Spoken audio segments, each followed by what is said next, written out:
Após compreender o conceito e o funcionamento dos direitos políticos, hoje falaremos sobre a evolução desses direitos políticos nas constituições brasileiras. Então nós temos aí a nossa primeira Constituição, que é a chamada Constituição do Império, do ano de 1824. E aí nós temos como pontos importantes, o primeiro é que o Brasil deixava de ser colônia de Portugal, desde ali de 1822, e o regime de governo adotado nessa época era a monarquia, que tinha como imperador o Dom Pedro I. Bom, essa Constituição, ela trata dos direitos políticos em seus artigos 90 a 97.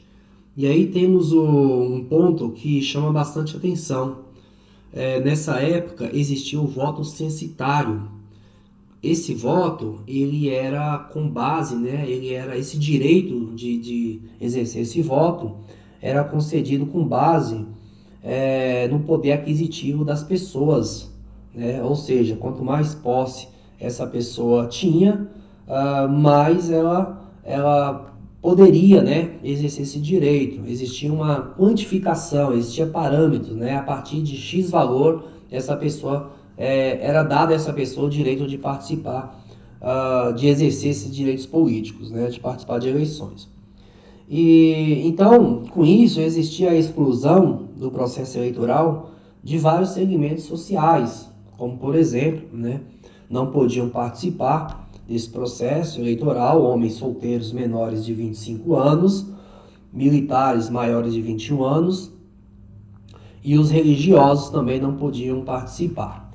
Então, chegamos à conclusão que essa primeira Constituição do Brasil, ela não tratou da questão do exercício dos direitos políticos de forma a abranger o maior número de pessoas. Ao contrário, essa Constituição criou um sistema que privilegiava as classes dominantes, com base no poder aquisitivo. Nossa segunda Constituição, a chamada Constituição da República, do ano de 1891, foi a Constituição responsável por fazer mudanças qualitativas na vida política do Estado, já que essa Constituição ela modificou a forma de governo que foi adotada na primeira Constituição. Ou seja, ela alterou a forma de governo de monarquia para a república. E nessa Constituição, os direitos políticos estão disciplinados nos artigos 70 e 71. Em relação a esses direitos políticos, a capacidade eleitoral ativa, que nós aprendemos no primeiro vídeo, foi estendida a todos os brasileiros do sexo masculino com 21 anos de idade. E aí existiam algumas exceções. As exceções foram estabelecidas no parágrafo 1º do artigo 70 e abrangiam os mendigos e os analfabetos. Então, esses dois grupos não podiam exercer direitos políticos. E nessa época também a religião deixa de ser oficial do país, ou seja, sendo permitido a partir dali o culto de outras religiões também. A nossa Constituição de 1934, que é a Constituição que disciplinou os direitos políticos em seus artigos 106 a 112, estabeleceu que o voto era permitido aos homens maiores de 18 anos, alfabetizados, e finalmente também para as mulheres. Ou seja, após 110 anos da promulgação da primeira Constituição, as mulheres passam a exercer também direitos políticos, fazendo parte da política do país. E aí manteve a limitação a esse direito aos analfabetos e os mendigos. Nessa Constituição também houve o reconhecimento da Justiça Eleitoral, que foi criada 2 anos antes por decreto, e passou a ser responsável pela organização dos pleitos eleitorais a partir dali. E aí nós temos a Constituição de 1937. Nessa Constituição, os direitos políticos têm o início de seu exercício mantido para ambos os sexos a partir dos 18 anos, conforme prevê o artigo 117 do texto constitucional. Foi nesse ano também instituído o Estado Novo, por meio do Plano Cohen. Acho que muitos conhecem, né? Já ouviram falar ou leram sobre esse plano.